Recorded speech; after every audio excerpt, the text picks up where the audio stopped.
Hello my dear students, मैं professor Pramod Tiwari एक बार फिर से आपका श्रद्धा क्लासेस के यूट्यूब चैनल पर स्वागत करता हूँ।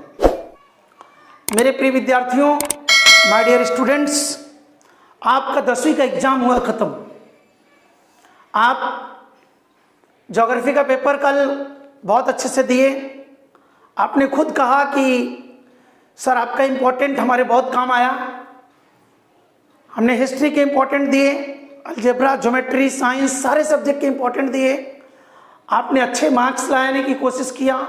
आप पूरा पढ़ कर गए और एकदम अच्छे से पेपर में तहलका मचा कर आए। बहुत अच्छा। कल मुझे ऑफलाइन के कुछ बच्चे मिले जो मेरे पास पढ़ते हैं या कुछ दूसरी जगह भी पढ़ते हैं। वो मिलने के बाद मुझसे कहने लगे, मैंने उनसे पूछा कि सब पेपर कैसा गया है, छुट्टियां मस्त मनाओ, आपको तीन महीने की छुट्टी मिल गई है, मस्त मज़ा करो। तो एक बच्चे ने कहा कि सर मेरा मराठी का पेपर थोड़ा सा कम ठीक गया है, क्या मैं पास हो जाऊंगा? तो मैं उसको पूरा विश्वास दिलाया कि तुम पक्का पास हो जाओगे, टेंशन मत लो। तब तक कोई बच्चा कहता है कि सर मेरा थोड़ा सा साइंस कम अच्छा गया है। तो इसलिए मैं आपको एक पासिंग रूल है, सब बच्चों के लिए पासिंग रूल है 10वीं में। देखो यहां पर लिखा है, इसको पढ़िए, एसएससी 10th पासिंग रूल 2023। इसको अच्छे से पढ़ लीजिए। मैं आपको एकदम मस्त तरीका बताऊंगा, आपको बहुत अच्छा समझेगा। ध्यान से वीडियो को देखिए, लास्ट तक देखिए। आपके मन में जितने डाउट होंगे पास होने को लेकर सब क्लियर हो जाएंगे, पूरा का पूरा क्लियर हो जाएगा। बस खाली आप ध्यान से इसको समझ लीजिए, इस टेक्निक को, इस चार्ट को। आपका पक्का पूरा डाउट मैं क्लियर कर दूंगा। जिसके मन में भी होगा कि मैं पास होऊंगा कि फेल होऊंगा, मैं पास हो पाऊंगा कि नहीं हो पाऊंगा, कहीं फेल तो नहीं हो जाऊंगा, वो लोग जरूर ध्यान दीजिए। देखिए, मान लिया किसी बच्चे को हिंदी में आ गया 50 मार्क्स। देखिए अच्छे से, कितना आ गया? 50 मार्क्स। मराठी में आ गया 30 इन केस, और इंग्लिश में आ गया 40। ठीक, ध्यान से देखिए। अब ये तीनों हम लोग ऐड करेंगे तो कितना हो रहा है? 5 30 कितना हुआ? 80। 50 एंड 30 कितना हो गया? 80। 120 मार्क्स। ठीक, कितना मार्क्स हुआ? 120।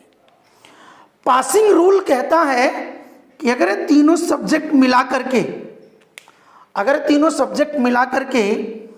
105 होता है तो बच्चे को पास कर दिया जाएगा। तो बच्चे का कितना हो रहा है तीनों मिलाकर? 120। कितना हो रहा है? 120 नंबर हो रहा है।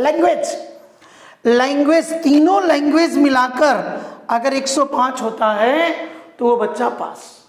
लैंग्वेज में, जैसे इंग्लिश मीडियम वालों का कभी कभी हिंदी कमजोर रहता है, हिंदी मीडियम वालों का इंग्लिश कमजोर रहता है।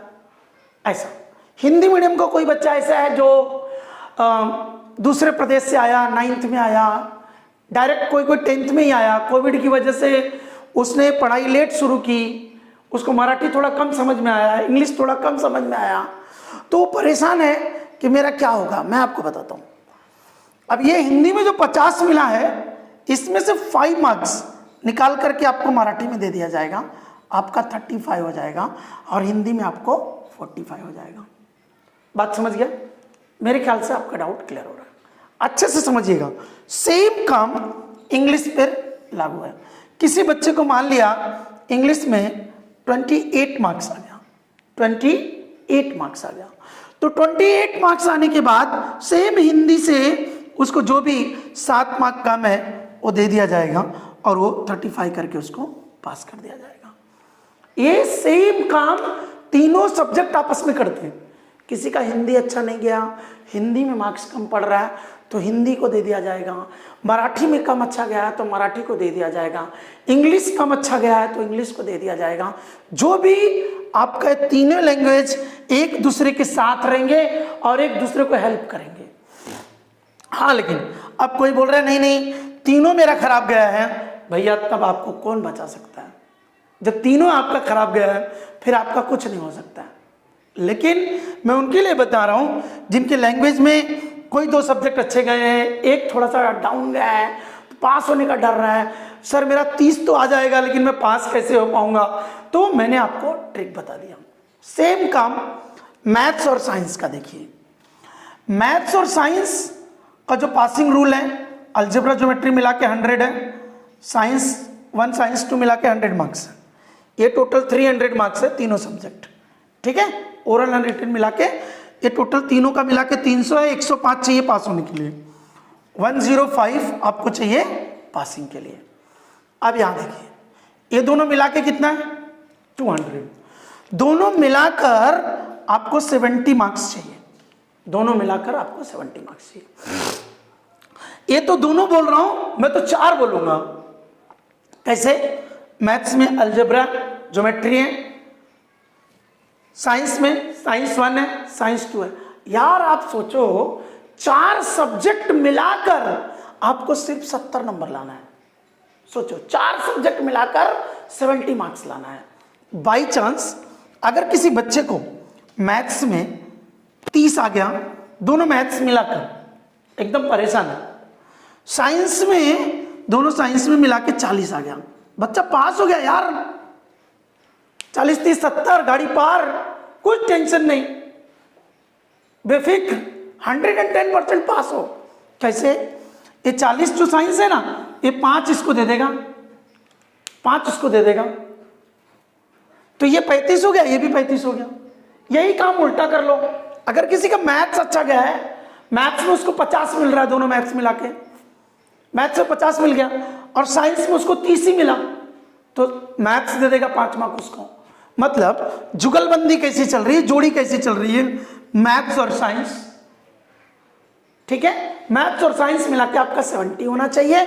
तीनों लैंग्वेज मिलाकर आपका 105 होना चाहिए। हाँ, अब जाते जाते मैं एक चीज आपका और क्लियर करते जाऊं कि एक चीज ध्यान देना, अगर आपको किसी भी सब्जेक्ट में, चाहे Hindi, Marathi, English, math, science, किस में भी अगर 25 से कम आ गया, मतलब बच्चा 24 आ गया, तो कोई हेल्प नहीं करेगा। मतलब ओरल और रिटन दोनों मार्क्स मिलाकर आपको मिनिमम 25 मार्क्स होना ही चाहिए, तभी आप इस रूल में बैठते हो। ध्यान देना।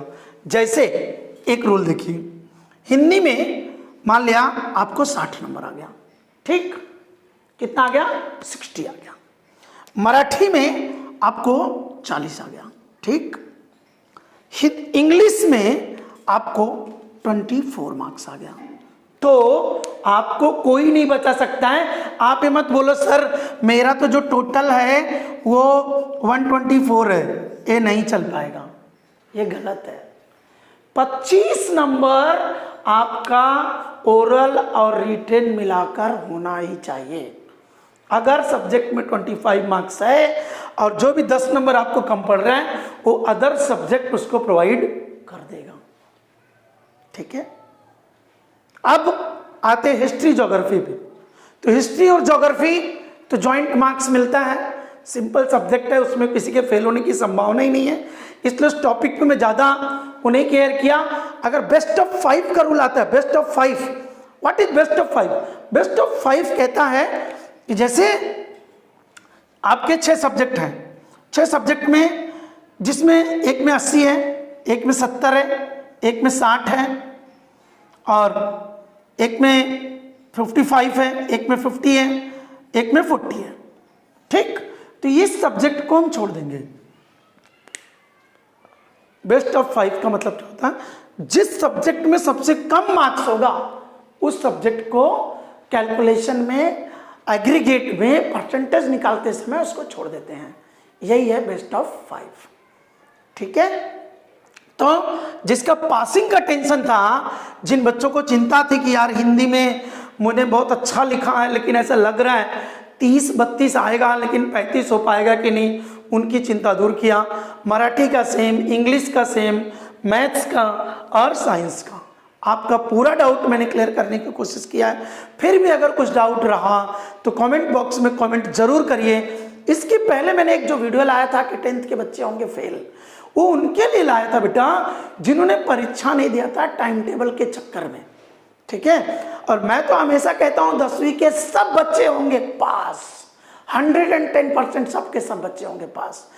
ये पासिंग रूल भी यूज होगा, ठीक है। और इस पासिंग रूल में अगर कहीं कोई प्रॉब्लम होगी तो भी आप पास किए जाओगे जैसे ही, बट 25 मार्क्स आपको चाहिए पर सब्जेक्ट। मुझे नहीं लगता कि यार आप 25 नहीं ला पाओगे, ओरल और रिटन दोनों मिला के 25 लाना है यार, आराम से आया होगा, आराम से इजीली 25 लाओगे आप और इजीली इस रूल में बैठोगे और आराम से 10वीं पास हो जाओगे।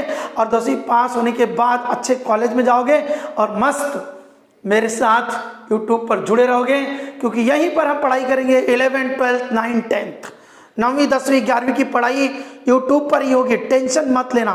क्योंकि आज जो बच्चे हैं अगर वो क्लास नहीं लगा सकते तो उनकी हेल्प मैं YouTube के माध्यम से करूंगा।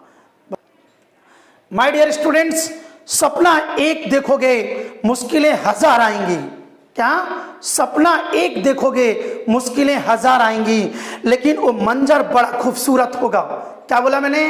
वो मंजर बड़ा खूबसूरत होगा जब कामयाबी शोर मचाएगी, और आपकी कामयाबी तो शोर मचाएगी ही मचाएगी। Thank you my dear students.